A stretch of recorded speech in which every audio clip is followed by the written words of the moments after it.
Đây là những con bò sữa ở Mộc Châu. Hôm nay là cuộc thi hoa hậu của những con bò sữa. To lắm các bạn ạ. Nó phải cao 2 mét, những con thì gần 2 mét. Bản thân tôi đứng vào mà không cao bằng. Lần đầu tiên nhìn thấy những con bò thực sự là mình rất ngỡ ngàng.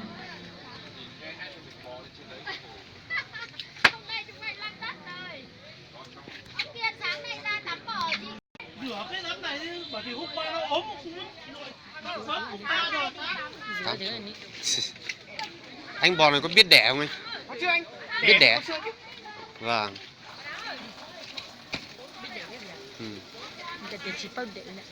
Nhưng mà nó đẻ thì con nó phải uống sữa hết rồi chứ nhỉ? To thế. Nhà sếp à? Vâng. Sếp xó. Để cho em cho sếp. Giờ thành sếp xó rồi.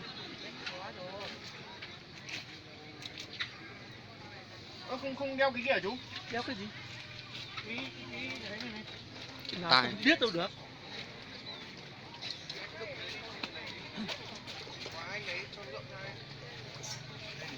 Thôi thôi. Con này không có đàm à? Đây đang treo cái đấy trước đã. Không có đàm đến lúc thì các sếp lại đòi thôi chứ có đàm thì có không có thôi không quan trọng. Cái đàm này khi xong các sếp đòi. Kiên đâu mà Kiên? Ở cháu đây. Mấy con? Mỗi một con. Lọt thì tiền ơ, thì tụi nó mà mua lì mét lì đơ.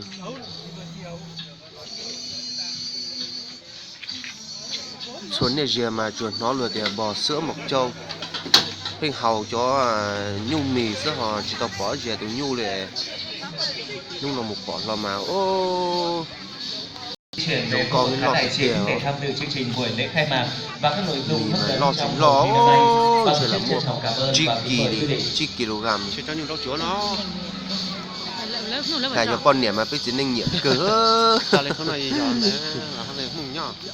Không nói là lấy cho sư tử nữa nó, sư tử còn chua nhủ đà nữa, nhủ mì nữa. Cuộc thi hội thi hoa hậu bò sữa.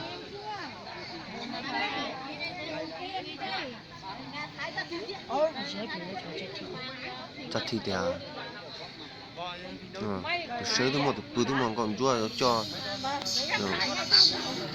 Thế nên bây giờ lý lịch ngày sinh này, nuôi dù này, mua bây giờ mình nhủa này, sao bây giờ lử này, mua bây giờ ký này. Đấy. Chỉ tao 6 nút tua hết sư. Ha. Mùa lá.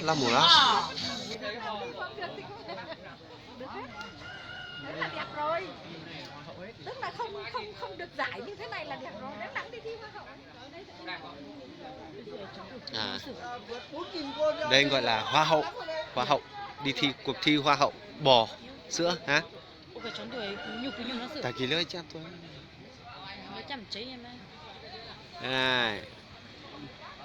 Hội thi hoa hậu bò sữa năm 2019. Tụi nó tiếng công chúa này, tụi này qua cháu nó treo từ lấy cuộc thi công chúa. Kìa, công chúa này, hoa hậu đây này. Đấy là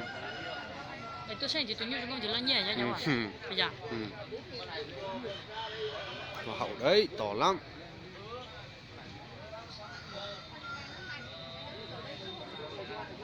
Thế nhà lấy vua thì lấy nhỉ? Có cha nhiều vậy giờ? Chị cha này Cha cả lấy vua thì lấy. vua cha mình nhiều na, lấy uầy vua sữa rồi. Chẳng biết. Chứ bò.